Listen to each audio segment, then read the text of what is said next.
Hello, my name is Diane, and today I want to talk about all of the books coming out this month in August, starting with today, August 5th. I have 5 books to talk about, and I'm just going to get right into it. The first book that comes out today is Ghostfish by Stuart Pennebaker.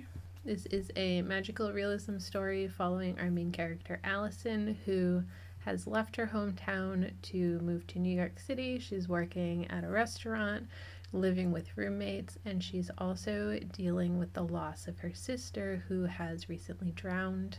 And while she's dealing with this grief, one night she turns a corner and sees a ghost in the shape of a fish, and she knows immediately that this is her sister. And they've finally gotten back together, and she wants to protect her sister in a way that she couldn't previously, leading to her losing her. So she keeps this ghost fish in a jar with her wherever she goes. And then we see Allison's life in New York start to grow. She starts having these opportunities, other relationships outside of her sister who she's lost, and she has to come to the decision if holding on to her sister and trying to protect her at this point is just preventing her from living her own life. I think this sounds like an interesting story, this exploration of grief that is, in this case, literally being carried around, and how that is affecting our main character just going on living and experiencing the world that is still happening around her, just to hold on to what she has lost, and that fear of losing it again. And also a little bit weird in that it is a ghost fish that she's literally carrying around with her all the time.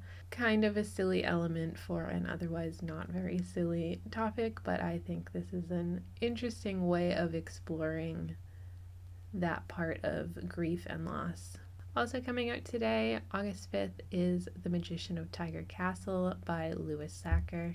This takes place in a kingdom where the king has arranged for his daughter, Princess Tulia, to marry this prince who she really isn't interested in marrying. She doesn't like him, but she doesn't really have a say in this arranged marriage. And then a month before the wedding is meant to take place, Tulia falls in love with an apprentice scribe who is far below her station. This is not really acceptable for her father, so the king asks his resident magician Anatole to brew a potion that is going to ensure that Talia shows up to the wedding and agrees to this arrangement.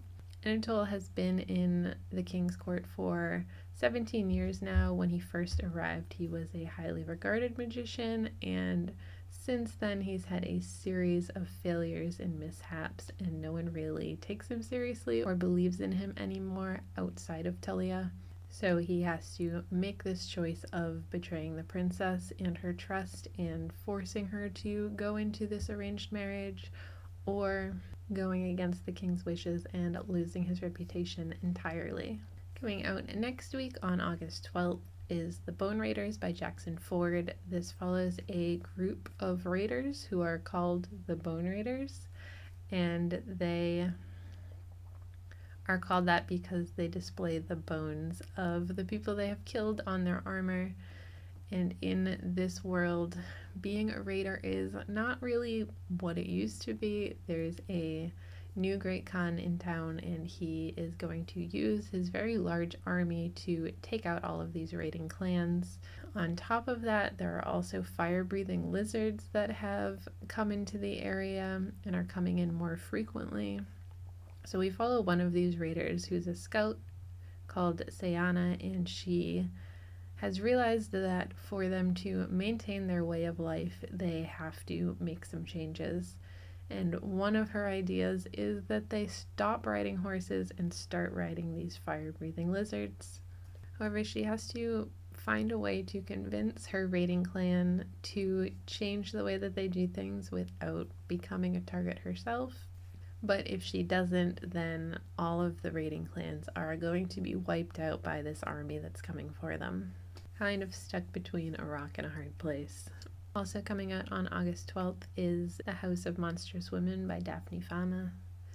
This follows a girl called Josephine, and she has been orphaned. Her brother is away, and she receives this invitation from one of her childhood friends inviting her to come over and they can play games like they used to. If Josephine wins, she will get whatever her heart desires. And her brother is also invited to this.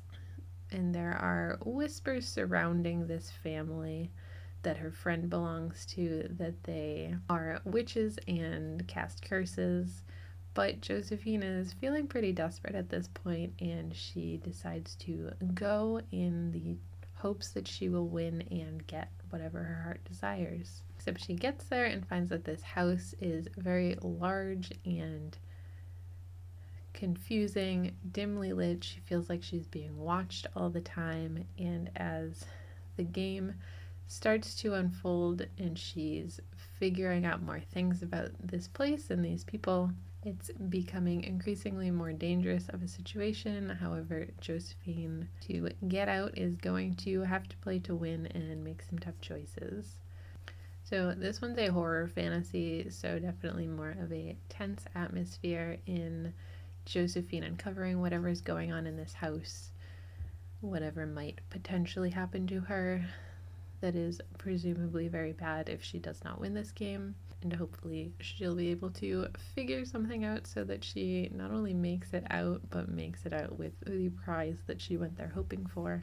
And the last book I want to talk about comes out on August 19th, called Hemlock and Silver by T. Kingfisher.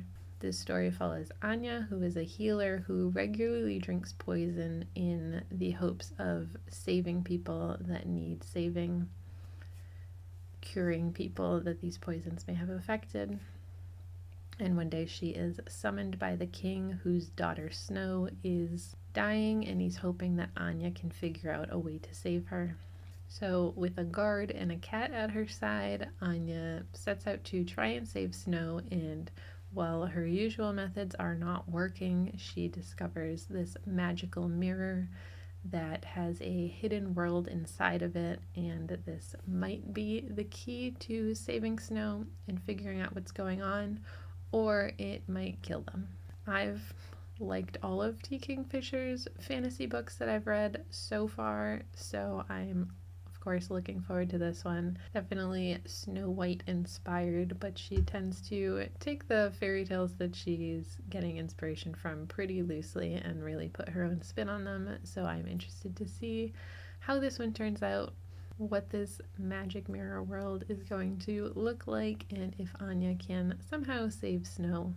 Those are all the books I'm looking forward to this month. Let me know what book you're most excited about that comes out in August. Otherwise, that's all for me today. Thanks for hanging out with me. I'll see you next time. Bye.